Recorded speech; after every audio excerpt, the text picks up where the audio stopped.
Not so fast. Sports is taking over the airwaves. For the next 30 minutes, we're talking football. The Tigers, Jags, Saints, and more. Breaking down the action and doing a little armchair quarterbacking.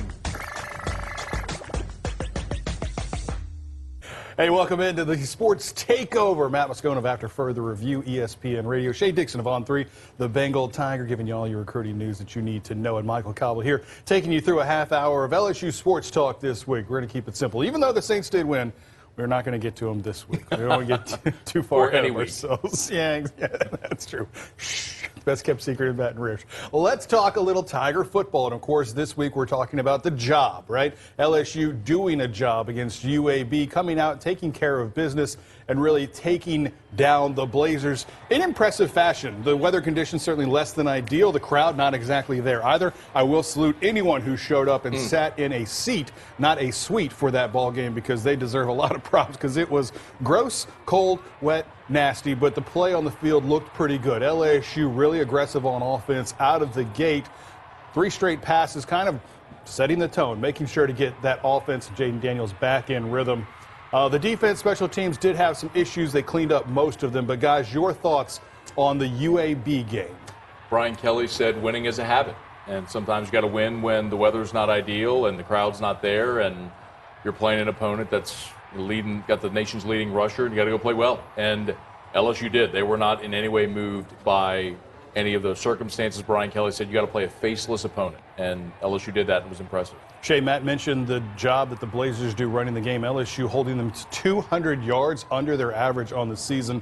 Just another great job. Couple of unfortunate spots here, the run game. We'll get to that in a second. But your thoughts on the UAB game in reverse? I'm cold watching it, and I'm getting taken back to Saturday night. And I was in the booth then, not even in the seats. Look, Matt said it. This was a team that came in. Look, they led the nation. Their running back in rushing and total rushing yards, rushing per game and total rushing yards. He did nothing, non-existent. This was a 15-point spread. It wasn't even close. They did everything they needed to do. I thought this was one of their more complete games, if not the most complete game they've played all year. Yeah, Coach Kelly talked about it after the game, kind of echoing those sentiments and the pride that he now has because of a victory like this. We're building something within our program. As I mentioned, the UAB game may not have been as important to other people outside the walls, but inside the walls, that was a huge game for us in terms of, doing our job, the way the job needs to be done, when it needed to be done, and that was really important for us. That was a big hurdle for us. And this is another one. It's going on the road against a really talented team that has nothing to lose, and you have to play well because they will play up to you. Coach Kelly talking about taking on Texas A&M this coming weekend. We'll get to that in a moment. But you guys mentioned the Blazers' run game. It was LSU that really came out and in those conditions put on a show with their run game. 5 rushing touchdowns led by the man Noah Cain stepping in. Josh Williams sitting out this one with a knee injury. Coach Kelly updating us, telling it was a knee sprain. They're hopeful to have him back this week against Texas A&M. But Noah Cain really proving, in John Emery's fumbling issues, that he can step up and be the guy you want him to be. Yeah, proving that I am not the smartest man in Baton Rouge. I said before the season, their 2 best running backs this year would be John Emery and Armani Goodwin. Their 2 best running backs this year have been the 2 other guys, Josh Williams, their starter, and Noah Cain, who's a touchdown machine at this point. And look, those guys, I think Kelly summed it up, Matt. Ball security. Noah Cain and Josh Williams hold on to the football and they run for tough yards. They may not have the explosiveness of the other 2. Goodwin's out for the year now, but they don't turn it over. I still think there's a role for John Emery. I do think Noah Cain is going to take that number 2 role behind Josh Williams this week. But there's got to be a role. Look, Jaden Daniels is an explosive playmaker. But aside from Jaden in that running game, John Emery is the guy. John Emery is the only back LSU has that scores on that swing pass against Alabama. No doubt. And so for Brian Kelly, he's got to weigh right now the risk of a potential turnover and the ability to change the scoreboard, change the field on one play, and that's what John Emery gives you that the other guys don't. So he still has to have a role. And I think right now he's not willing to risk it. I think that's what you're going to see, is that there's no point in turning the ball over, risking a turnover with the ball. Coach Kelly did talk about, no risk it? no biscuit. But, I mean, they're scoring enough points. Their defense is figuring it out. I agree with Coach Kelly in this one. I do think Emory has a role, as you said, as a receiver out of the backfield. I think that's where he's the best. But he's proven he can't hang on to the ball. Coach Kelly talked about Noah Cain and what he brings, kind of like you guys already alluded to. It's not flashy, but it certainly is productive. I think Noah Cain has helped himself, right? I mean, he's not flashy. I don't think he's going to be a guy that makes a ton of people miss, but does he really have to, right? He plays with low pads. He's physical. He's smart. He catches the ball coming out of the backfield. He's reliable in pass protection, and he's tough to bring down. I mean, I just think I mentioned 4 or 5 things that are pretty good to have. He doesn't have, maybe some of those, wow factors, but steady and physical, and I think he leads our team in rushing touchdowns. Steady Eddie, no doubt about it. Hey, when we come back, we're talking about LSU quarterback Jayden Daniels and one reason why he may not have had his best game at Arkansas. A little update on the Tiger health coming up after this. Omega Concrete Coatings can fix ugly concrete in as little as a day. Locally owned and operated. Get your new and improved floors with the most innovative system on the market. Call us at 225-341-5888. We end ugly concrete. Think of your fellow man, lend him a helping hand, put a little love in your heart. You see it's getting late, oh please don't hesitate, put a little love in your heart, and the world will be a better place, and the world will be a better place.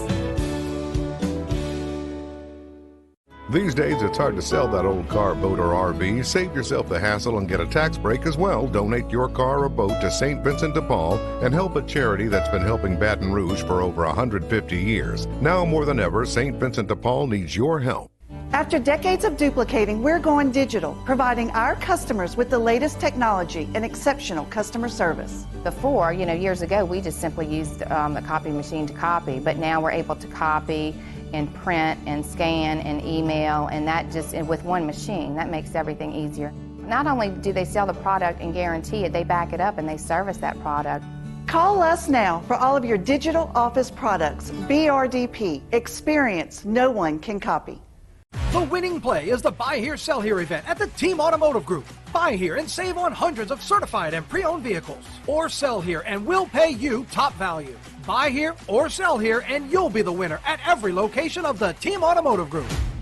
Omega Concrete Coatings can fix ugly concrete in as little as a day. Locally owned and operated. Get your new and improved floors with the most innovative system on the market. Call us at 225-341-5888. We end ugly concrete. We now return to the WBRZ Sports Takeover.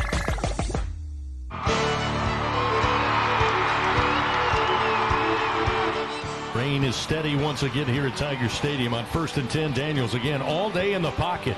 Unloads near side. Neighbors with the catch inside the 30 of UAB. Tripped up around the 25-yard line on a great pitch and catch of 37 yards.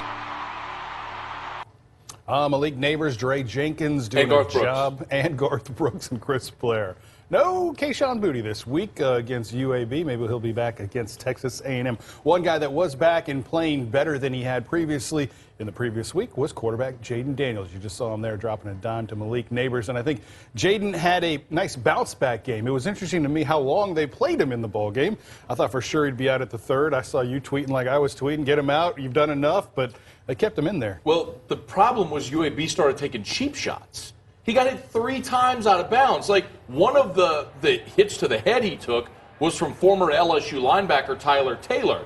Like, you got way bigger fish to fry at this point, and your defense was playing well enough. There was little reason to keep Jayden Daniels in as long as they did, especially, look, if UAB is going to be head hunting and horse collaring and whatnot, I got no tolerance for that. I think it was interesting, and they did keep him in to get him a throwing touchdown and a rushing touchdown. Coach Kelly talked about the bounce-back performance because Jayden certainly struggled at Arkansas, but he also gave us a reason as to why Jayden might have struggled. It's about him continuing to prepare the right way that allows him to play assertive and aggressively. And that, I think, is where we are with our quarterback.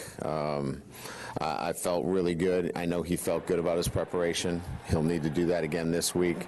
I'm not going to give him any excuses as to why he didn't prepare as well or couldn't prepare as well, but that Arkansas week he had the flu, he was sick, and it wasn't the kind of preparation necessary. It was great this week, and we're going to have to stay on top of it again because we can clearly see when he prepares well, he plays well. That he does. Shea, you had some thoughts on Jaden? Well, look, and Moscona screamed this before the season. Would he lead the team in rushing? He did, obviously, but 2,300 passing yards. I think he's a little over 700 rushing yards. He's close. He's close. 3,000-yard passer, 1,000-yard rusher. Where would they be without him? Where is this team without that production? They'd be more like the team many of us thought they would be, or many pundits thought they would be. And certainly the team we thought they'd be after week one. No doubt they've made some tremendous strides, and Jaden deserves a lot of credit for that. Let's talk about the health of this team, though, because that is an interesting point. They've certainly battled through the flu here recently, but outside of Mason Smith's major injury right out of the gate in that opener against Florida State, this team has, on the whole, stayed healthy. It led our man, Matt Moscona, to ask Coach Kelly, why was that?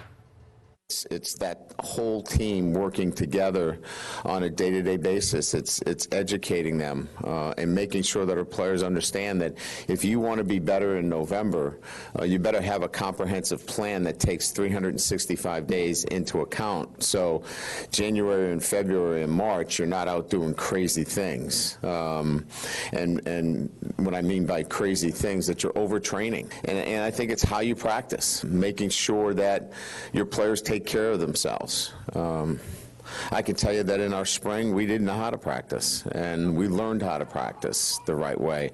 So we would be at this point and have the players available in the month of November and getting stronger as we went along.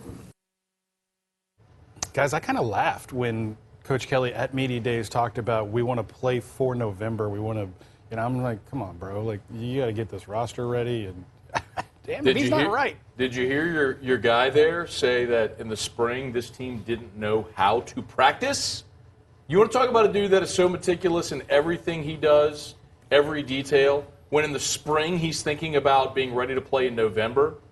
LSU's in awesome hands, man. He's impressive. And again, the guys are doing what is asked. I think it is a total collaborative effort. And they're having a lot of success. Of course, you're obviously going to hear about guys having individual success. And there's no denying the job that the defense is doing. We referenced that earlier. Matt House, a finalist or a semifinalist for the 2022 Broyles Award that goes to the college football's top assistant every year. And this guy has certainly earned that nomination and any praise that comes his way. It's easy to see why people think that he might be considered for maybe an NFL job once again, or even a college head coaching job. Coach Kelly was asked yesterday about that potential, and he said he's all for it.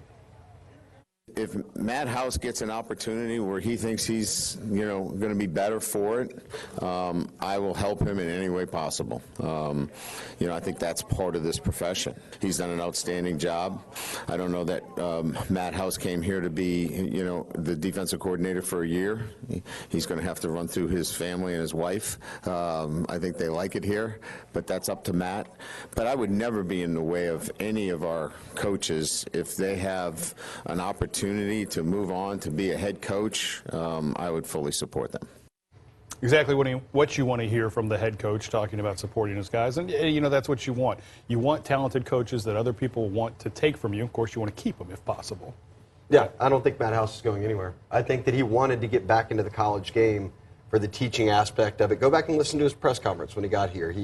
What he missed in the NFL was kind of being hands-on. You saw him with Harold Perkins there going through games.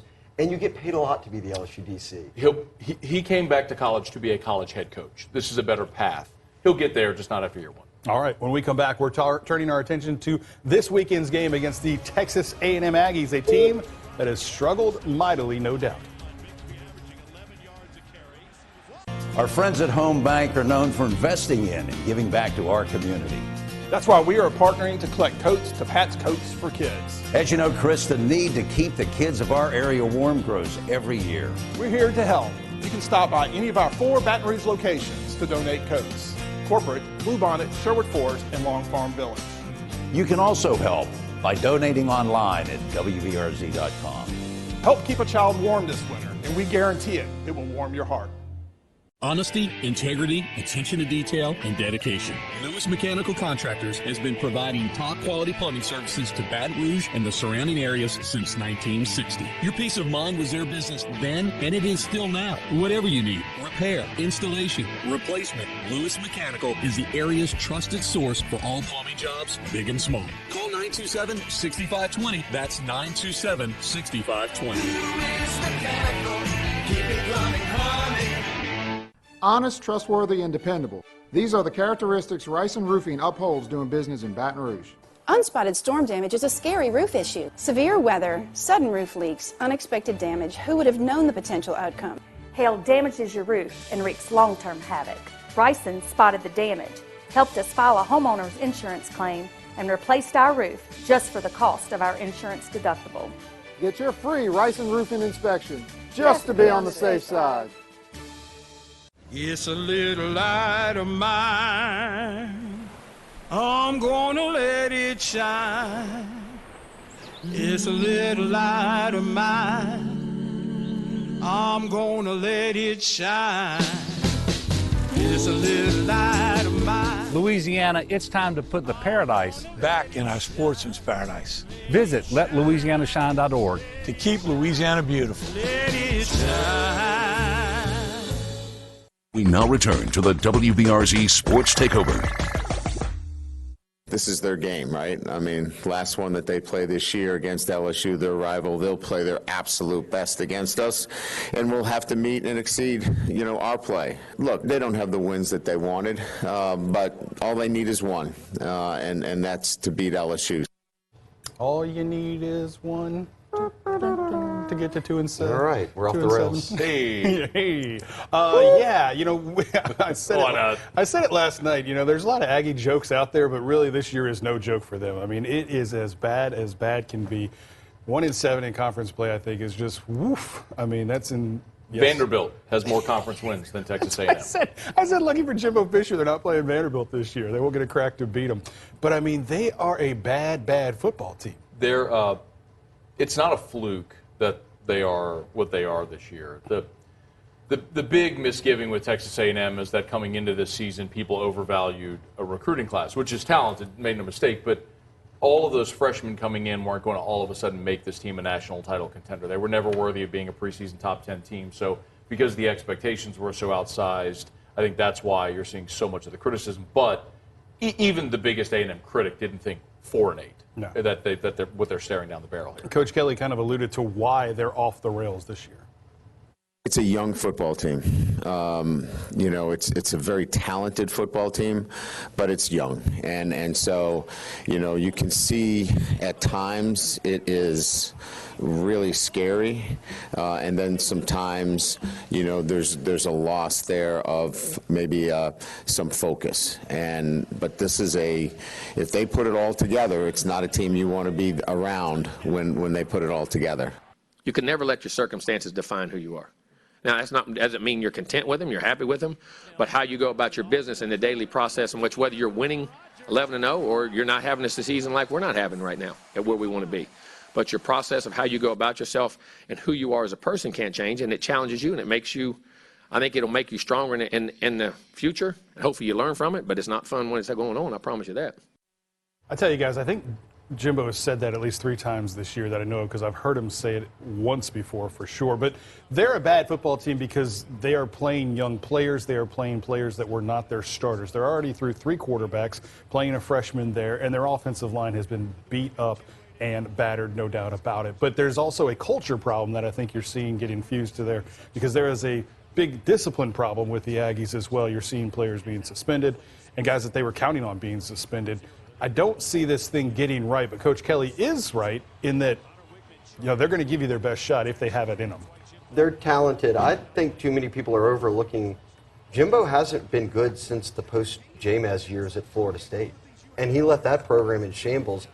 I think, and I don't think, we'll see if he does. It's all the talk in College Station. Does he give up play calling duties? I think he spends way too much of a focus on that, not enough focus on being the actual CEO of the program. And that's what kind of the buzz around College Station is. The game is passing Jimbo by right now, in my opinion. maybe, and that's an A&M problem. Specifically with this team, I think if Max Johnson were healthy, you're probably looking, not at a championship season, but you're looking at a team that's a bowl team. They probably beat South Carolina.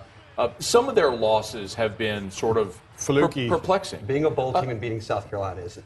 I'm not saying that's, but again, that's where we go back to what the preseason expectation was. I never thought this was a top 10 team. I thought this was a 500 team in SEC play. Really? But I thought the whole West was going to be this muddled mess behind Alabama, where everyone was 4-4, 5-3. So I never bought A&M as a top 10 team, but I certainly didn't think 4-8.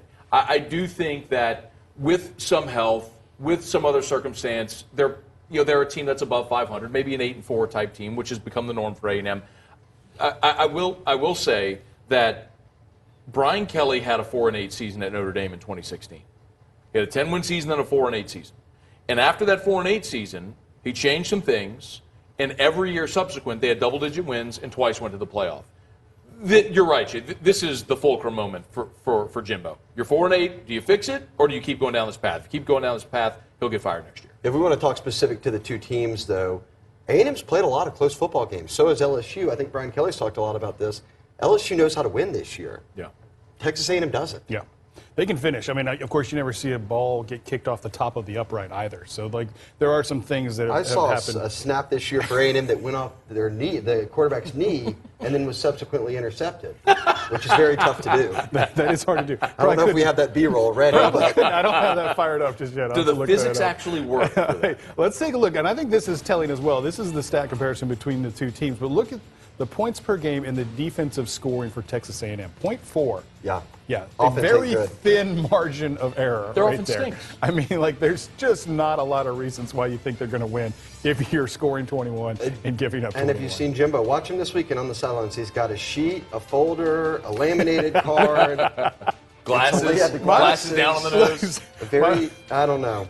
My brother-in-law is an Aggie, and he swears Jimbo stops at Buc-ee's to get his gear because my man looks like he rolled in from a gas station like he's a trucker on a long haul just getting ready to make some calls there and take a shower at the Buc-ee's. I think you have seen, though, great coaches adapt.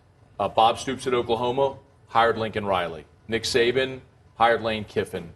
You've seen an offensive evolution in college football, and the best coaches have been willing to change. Jimbo so far hasn't been willing to do so. And unless if he has an NFL roster, which he doesn't right now, you're not going to win if you can't out-scheme, and right now we can't out-scheme. I think you're also seeing what life in the SEC West is like, right? When LSU has a good year, when LSU has a down year, they weren't able to really capitalize. Doesn't have a 10-win season since leaving Tallahassee, as Shea alluded to. Certainly it is something that they are going to have to figure out. Hopefully they don't figure it out this week. We've got about 20 seconds here, guys. Any thoughts to what LSU needs to do to win? Is it, again, a UAB type of focus? That's the only way. If you get... Alabama was starting Jalen Milroe in that game. That was really close. Jalen Milroe, their backup, fumbled 3 times in that game. I mean, that's why A&M was in the ballgame. Just don't give them possessions. Their offense isn't good enough. You're correct about that. Matt Moscona, you are done for the day. Thanks for joining us. Shea Dixon, stick around. We're talking transfer portal when we come back. The Tigers about ready to hit it. Oh, Matt is risking it for the biscuit. He's just throwing out props out here. This show is sponsored by Biscuits. More after this. You know how far I've gone, now I'm home again. I'm feeling more alive these days than I've ever been. At the Baton Rouge Clinic, our sole focus is to provide exceptional health care for your entire family so that you can get back to doing what you love most. We are caring for generations. You give me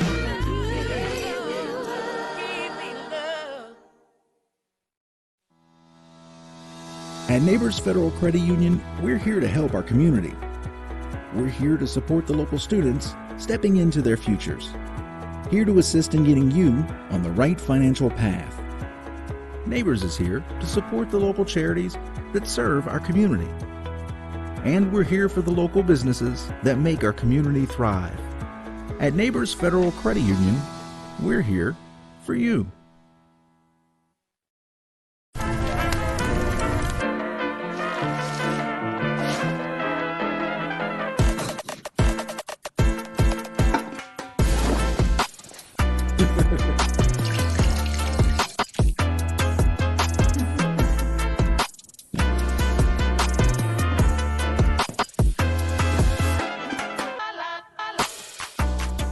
The ideal place is where you feel at home.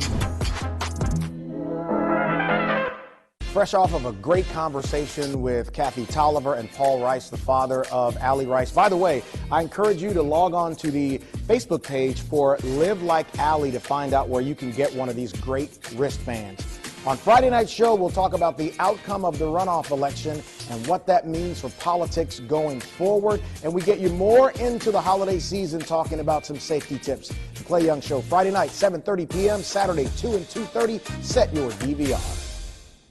Now return to the WBRZ Sports Takeover. I think when you go into the transfer portal, you better know what you're getting. And if you don't, then shame on you. No doubt about it. Coach Brian Kelly, a fantastic portal navigator this offseason, really loading the boat, so to speak. Shea Dixon of On3.com joining us to talk about that. Shea, the portal opens December 5th, just 2 days after the national championship game. Clearly, the Tigers have to be ready. SEC championship. Excuse me, thank you. That's right, early one. Yes, look, and that's a 45-day window, so that stretches all the way past the actual national championship. So that's also for underclassmen. If you're a college graduate, you can enter at any time. So really starting in about, 2 weeks' time, it's about to get very crazy. And you heard Brian Kelly there. Can't just take anybody. No, Coach Kelly alluded on why hitting the portal is right and how you can misstep quickly. I think any time that you go in and take transfers that have been in other programs, you got to make sure they're not carrying a lot of baggage, and you got to make sure that they understand the standards within your program, what your expectations are, clearly, that there's no promises other than the things that you want accomplished within your program. I think it's one of the areas that can really get you in trouble or really can get you out of trouble, and I think it got us out of trouble because we took great character kids that could represent our program in a positive way, both on and off the field. No doubt about it. The Tigers certainly did that. Thanks for joining us, Shea Dixon. Thank you at home for joining us as well. Have a good rest of your night.